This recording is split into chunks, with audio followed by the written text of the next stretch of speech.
नमस्कार दोस्तों, आप सभी का स्वागत है।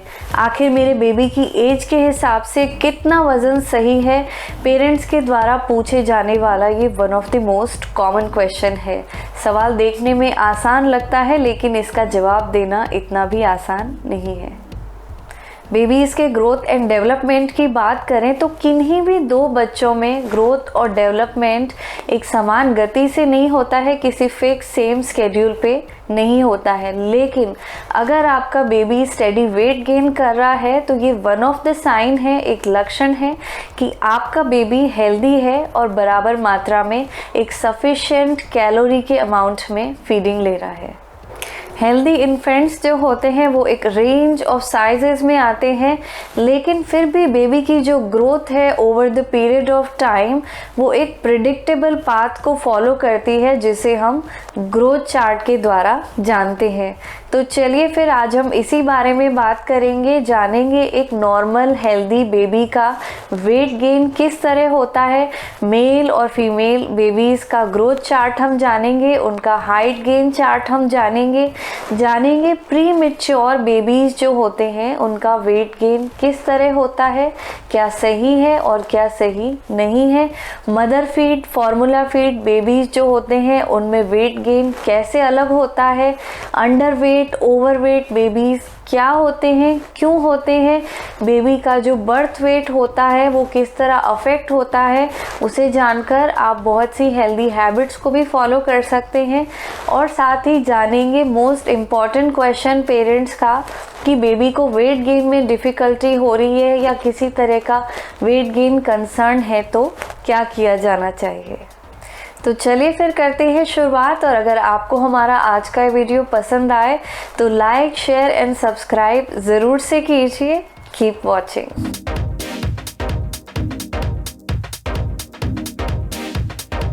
जन्म के बाद पहले कुछ दिनों में बेबी का वज़न हल्का सा कम होना एक बहुत ही नॉर्मल और साधारण बात है। 2 सप्ताह के बाद बेबी का वज़न फिर से लिया जाता है, ये सुनिश्चित करने के लिए कि 2 सप्ताह के बाद यानी कि 2 वीक्स के बाद बेबी का वेट फिर से गेन हो गया है। उसका वेट लगभग या तो जन्म के समय के बराबर होना चाहिए या फिर उससे कुछ ज़्यादा हो सकता है। जीवन के पहले साल में बच्चे के ग्रोथ और डेवलपमेंट की यहाँ पे बात करें तो जन्म से 6 महीने तक बेबी लगभग 1 इंच हर महीने हाइट गेन करता है और 150 से 200 ग्राम हर सप्ताह बच्चे का वज़न बढ़ता है। 5 महीने का होने पे बेबी का जो वेट है वो लगभग बर्थ वेट से 2 गुना हो जाता है। 6 से 12 महीने तक के ग्रोथ के बारे में बात करें तो बेबी लगभग हर महीने 1 सेंटीमीटर हाइट गेन करता है, 1 सेंटीमीटर ग्रो करता है और साथ ही हर सप्ताह 85 टू 140 यानी कि 85 से 140 ग्राम हर सप्ताह बेबी वज़न गेन करता है। 1 साल का होने पर बेबी का वज़न बर्थ वेट से लगभग 3 गुना हो जाता है। ये बेबी की अच्छी हेल्थ को रिफ्लेक्ट करता है। यहाँ एक और छोटी सी बात है जो आप दिमाग में रखिए कि एक ब्रीफ पीरियड आता है जहाँ पे हेल्दी बेबीज़ भी या तो वज़न गेन करना कम कर देते हैं, बंद कर देते हैं या फिर उनका वज़न हल्का सा कम हो जाता है। डॉक्टर के लिए ये चिंता का विषय सिर्फ तभी है जब एक हेल्दी बेबी एग्जामिनेशन विज़िट से दूसरे हेल्दी बेबी एग्जामिनेशन विज़िट तक बेबी का वज़न ना बढ़े।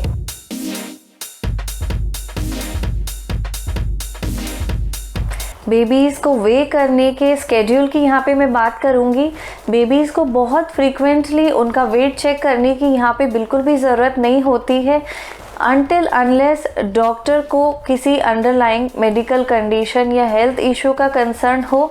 एक हेल्दी इन्फेंट बर्थ के बाद लगभग 2 सप्ताह के बाद उसका वज़न लिया जाता है। पहले 6 महीने में बेबी का वज़न हर महीने चेक किया जाता है। 6 से 12 महीने में लगभग हर 2 महीने में बच्चे का वज़न चेक किया जाना चाहिए और 1 साल के बाद 1 से 2 साल के बीच में बच्चे का वज़न लगभग हर 3 महीने में चेक किया जाना चाहिए। बेबी के डेवलपमेंटल रिव्यू के लिए बेबी का हेड सर्कमफेरेंस, बेबी का वेट उसकी लेंथ के हिसाब से, बेबी का वेट उसकी एज के हिसाब से और बेबी की लेंथ यानी कि उसकी हाइट उसकी एज के हिसाब से चेक की जाती है पीरियोडिकल डॉक्टर विजिट पे।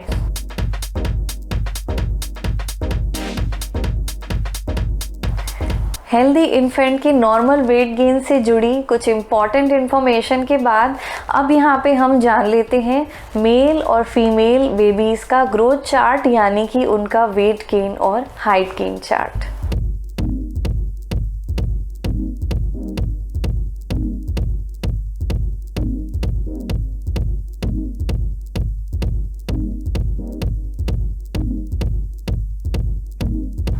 मेल और फीमेल बेबीज़ के वेट और हाइट गेन के रेफरेंस के लिए डिफरेंट चार्ट्स को फॉलो किया जाता है, डिफरेंट ग्रोथ चार्ट्स होते हैं। वहीं 2 साल से छोटे बच्चों के लिए अलग चार्ट फॉलो किया जाता है और 2 साल से बड़े बच्चों का ग्रोथ चार्ट अलग होता है।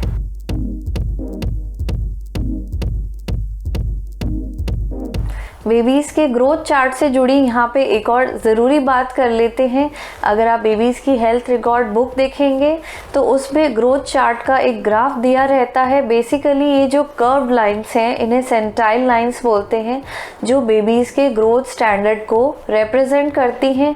बेबी का हाइट गेन और वेट गेन डिफरेंट एज पे ये कर्व्ड लाइंस दिखाती हैं। साधारण तौर पे ये बिल्कुल भी ज़रूरी नहीं है कि आपके बेबी का हाइट गेन और वेट गेन सेंटाइल लाइन को एग्जैक्टली फॉलो करे। नॉर्मली ये लगभग मेजरमेंट पे एक लाइन ऊपर या नीचे हो सकता है, लेकिन ये बिल्कुल भी कॉमन नहीं है कि आपके बेबी का जो ग्रोथ कर्व है वो 2 सेंटाइल लाइन क्रॉस करे। अगर आप ऐसा नोटिस करते हैं तो आपको अपने बेबी के डॉक्टर से डिस्कस करने की ज़रूरत है, जो आपको सही सलाह देंगे। बेबीज़ के नॉर्मल वेट गेन के साथ उनके ग्रोथ स्पर्ट को जान लेते हैं, जो बहुत से पेरेंट का कंसर्न होता है कि आखिर बेबी के बिहेवियर ईटिंग हैबिट्स में ये चेंज क्यों हो रहा है। ग्रोथ स्पर्ट के कुछ समय पहले या ग्रोथ स्पर्ट के दौरान जब बच्चा सडन ग्रोथ लेता है उस समय बच्चे का बिहेवियर और हैबिट्स चेंज हो जाती हैं। जैसे कुछ बच्चे ज़्यादा फसी हो जाते हैं, ज़्यादा चिड़चिड़े हो जाते हैं, अपनी नॉर्मल नींद से या तो कम सोते हैं या ज़्यादा सोते हैं, और इसके अलावा बच्चों की भूख बढ़ जाती है, बच्चे ज़्यादा खाते हैं या फिर क्लस्टर फीड लेते हैं। एक पर्टिकुलर टाइम गैप में बेबी फ्रीक्वेंट फीड्स लेते हैं।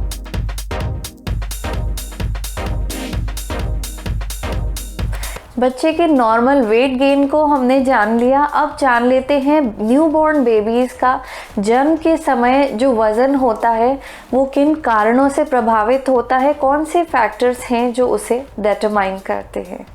फैक्टर्स को यहाँ पे जानते हैं। जेनेटिक्स यानी कि पेरेंट्स के जीन्स इसके लिए रिस्पॉन्सिबल है। पेरेंट्स का साइज़ बेबी के बर्थ वेट को डिसाइड करता है। प्रेगनेंसी की जो लेंथ है वो बेबी के वेट और साइज़ को डिटरमाइन करती है। ड्यू डेट से पहले अगर बच्चे का जन्म होता है तो साधारण तौर पे बच्चे अंडर वेट होते हैं, एक नॉर्मल फुल टर्म बेबी से उनका वेट कम होता है। वहीं पास ड्यू डेट अगर बेबी बॉर्न होता है तो उनका साइज़ और वेट थोड़ा ज़्यादा होता है। प्रेगनेंसी के दौरान मदर ने किस तरह का न्यूट्रिशन लिया है, अगर बराबर से न्यूट्रिशन लिया है तो जन्म के समय बच्चे का वेट हेल्दी रहता है, लेकिन अगर मदर को न्यूट्रिशन सही नहीं मिला है तो बच्चे का वज़न इससे प्रभावित होता है। प्रेगनेंसी के दौरान मदर किस तरह के लाइफस्टाइल को फॉलो करती है उससे न्यूबॉर्न बेबीज़ का वेट डिसाइड होता है। एक हेल्दी लाइफस्टाइल को फॉलो करने वाली मदर का जो बेबी है उसका जन्म के समय वज़न नॉर्मल हेल्दी होता है। वहीं अगर स्मोकिंग, अल्कोहल जैसी इल हैबिट्स हो तो वो बच्चे के वज़न को नेगेटिव तरीके से प्रभावित करता है। इसके अलावा मेल और फीमेल न्यूबॉर्न बेबीज़ का जो वेट है वो अलग होता है। हालांकि डिफरेंस बहुत ज़्यादा नहीं है, लेकिन मेल बेबीज़ फीमेल बेबीज़ के कंपैरिजन में बड़े होते हैं, उनका वज़न कुछ अधिक होता है। गर्भ में कितने बच्चे हैं उससे बेबी का बर्थ वेट डिसाइड होता है। सिंगल है, ट्विंस हैं, ट्रिपलेट्स हैं या ज़्यादा हैं। बच्चा गर्भ में कितने दूसरे बच्चों के साथ स्पेस शेयर कर रहा है उससे बेबी का वेट वेट डिटरमाइन होता है। बर्थ ऑर्डर यहाँ पे इम्पॉर्टेंट है। फर्स्ट बेबी जो होता है वो सेकंड, थर्ड या आने वाले बच्चों से साइज़ में कुछ छोटा होता है, वेट में थोड़ा सा डिफरेंस रहता है। इसके अलावा मदर की जो मेडिकल कंडीशन है प्रेगनेंसी के दौरान, वो न्यूबॉर्न बेबीज़ के वेट को अफेक्ट करती है। मदर को अगर कोई मेडिकल कंडीशन है जैसे जेस्टेशनल डायबिटीज़ हो गई, या फिर मदर को पहले से ही डायबिटीज़ है, हार्ट डिजीज़ है, ब्लड प्रेशर है, बेबी के वेट को अफेक्ट करते हैं। लास्ट फैक्टर यहाँ पे है बेबी की अपनी हेल्थ। अगर प्रेगनेंसी के दौरान मदर को किसी तरह का इन्फेक्शन हुआ है जिससे बच्चा प्रभावित हुआ है, इसके अलावा कुछ बर्थ डिफेक्ट्स हैं जिनकी वजह से बच्चे का वज़न जन्म के समय प्रभावित होता है।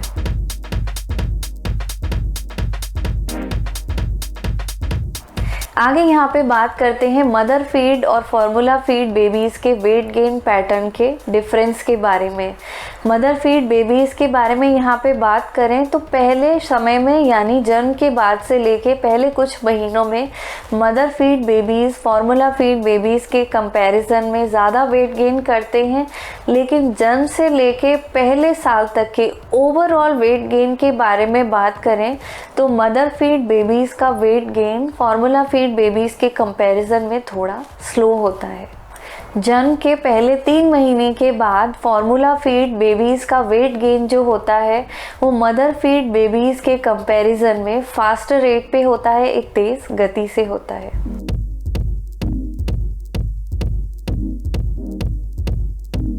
नेक्स्ट यहाँ पर है प्री मैच्योर बेबीज़ का वेट गेन।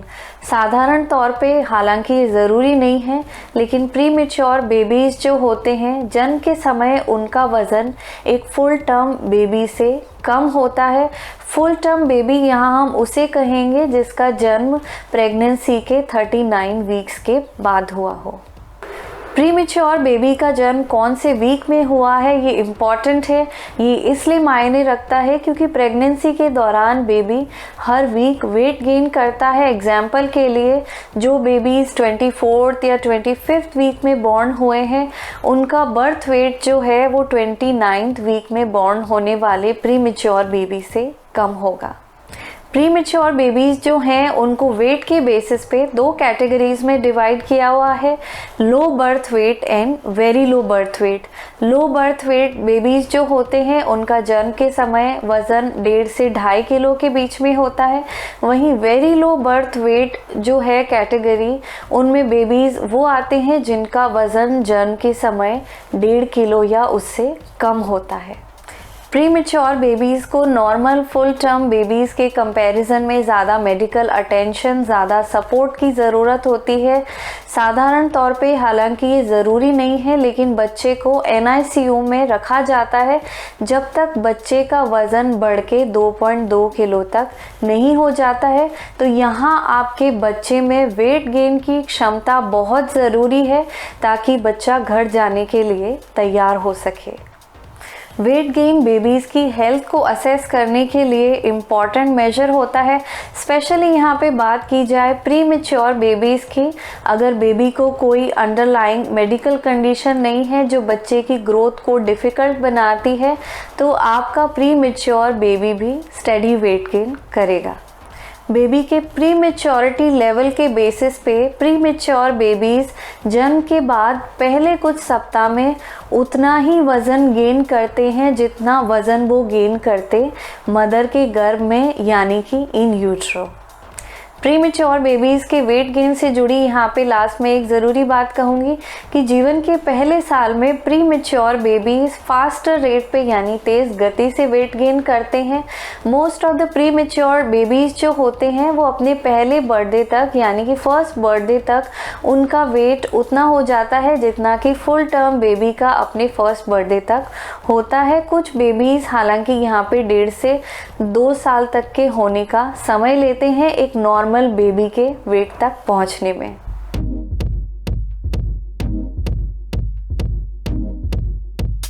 आगे बढ़ते हैं और जान लेते हैं अंडर वेट और ओवर वेट बेबीज़ के बारे में, और यहाँ पे जानते हैं आखिर बेबी का वेट जानना और उसे समझना क्यों ज़रूरी है।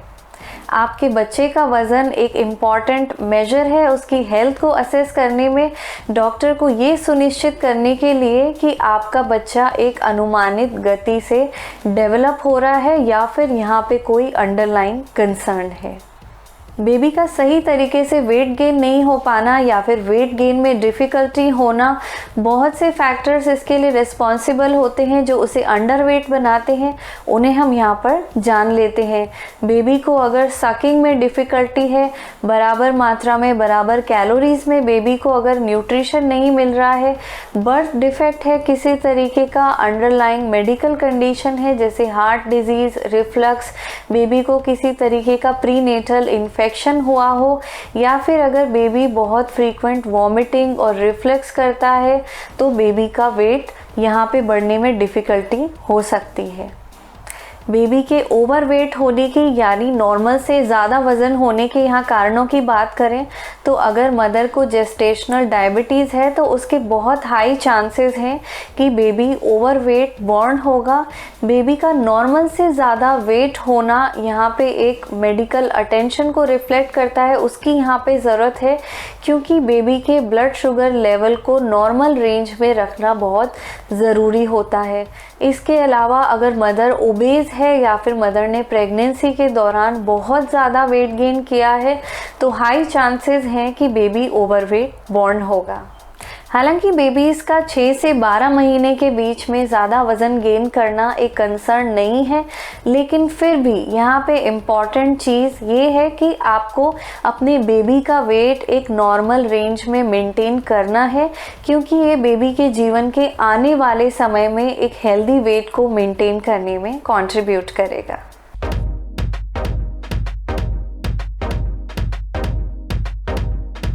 लास्टली यहाँ पे बात कर लेते हैं पेरेंट्स का बेबी के वेट गेन से कंसर्न को लेके।